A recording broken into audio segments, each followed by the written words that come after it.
Kiranya Tuhan memberkati kita semua dalam sukacita dan damai sejahtera. Amin. Bapak, Ibu, dan Saudara sekalian, salam sejahtera bagi kita semua. Firman Tuhan yang menjadi renungan bagi kita, Galatia pasal 6, ayat 1 sampai dengan ayat yang ke-10. Demikian firman Tuhan.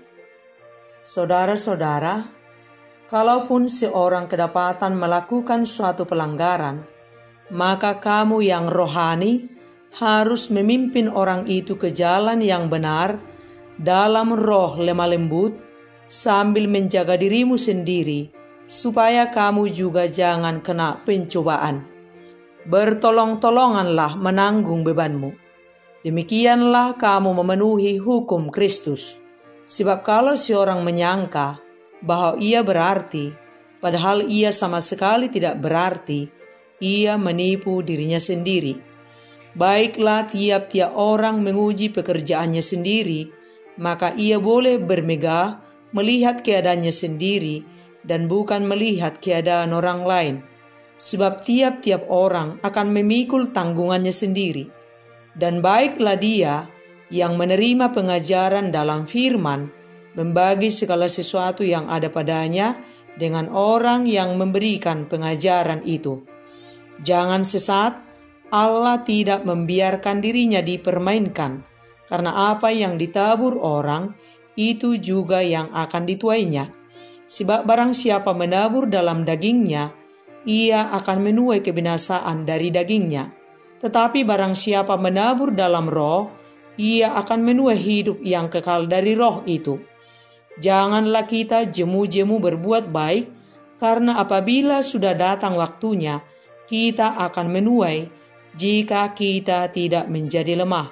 Karena itu, selama masih ada kesempatan bagi kita, marilah kita berbuat baik kepada semua orang, tetapi terutama kepada kawan-kawan kita seiman.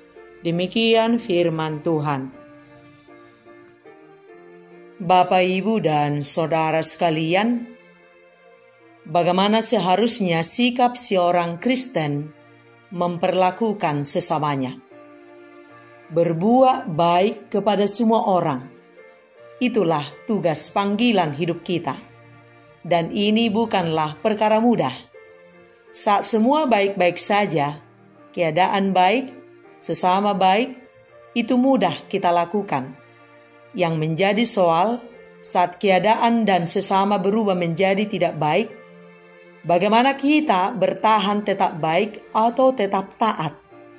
Sebab tidak ada yang sempurna di dunia ini. Siapa saja bisa jatuh. Sepandai-pandainya tupai melompat, pasti pernah jatuh. Sebaik apapun kita, pasti bisa jatuh. Semua kita bisa jatuh ke dalam pelanggaran. Jadi bagaimana sikap kita saat sesama kita melakukan pelanggaran?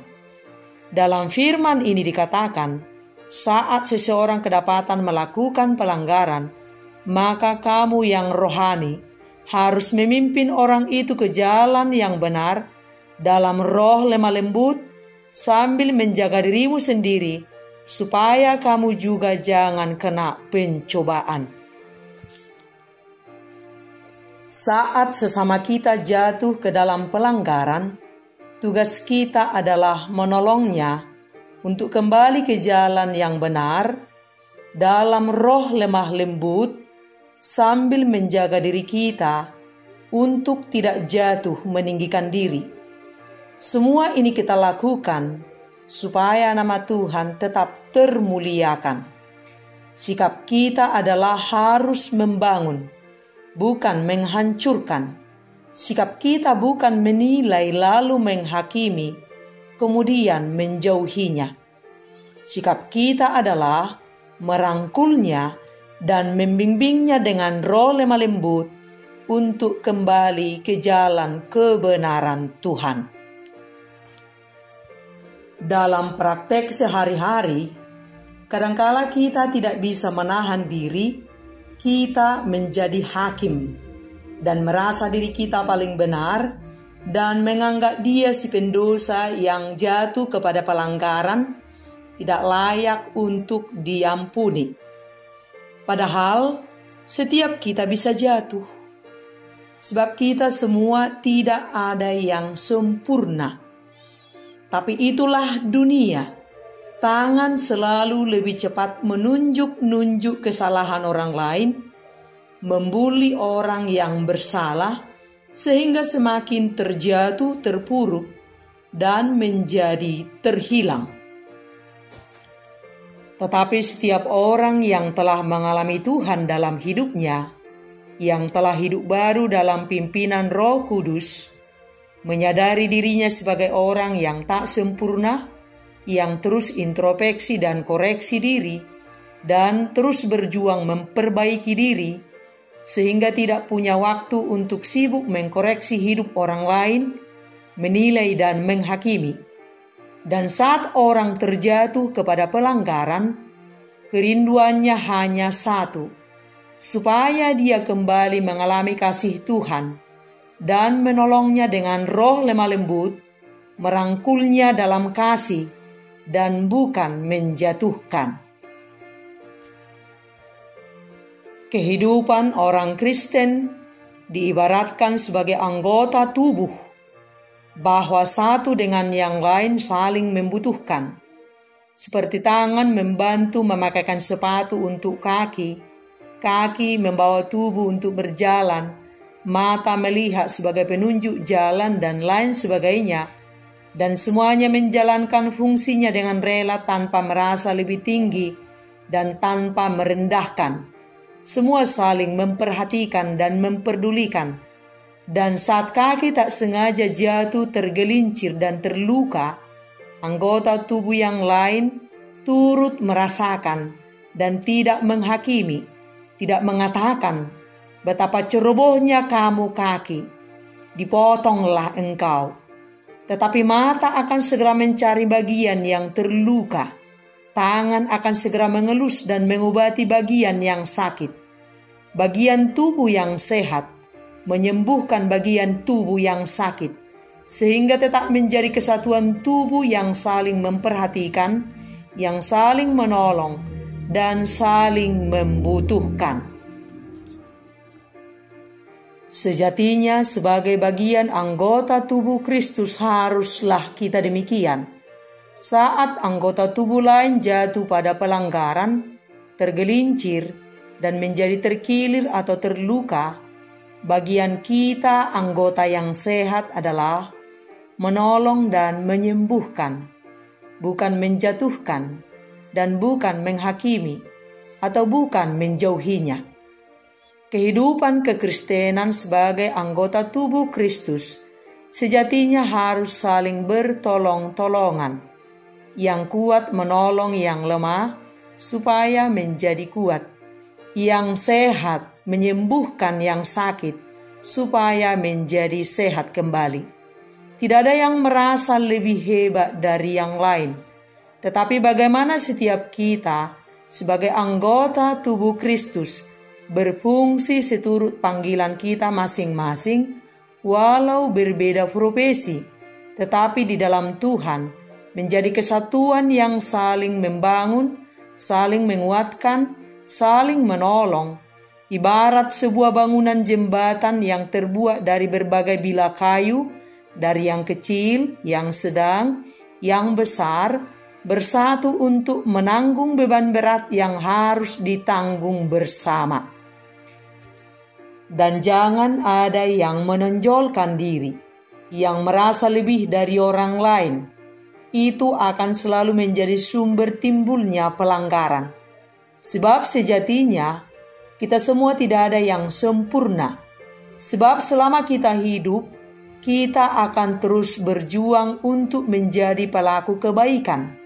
Dan kebaikan kita tidak akan pernah cukup dan tidak akan pernah sempurna, sebab kita hanya seorang hamba yang tak sempurna.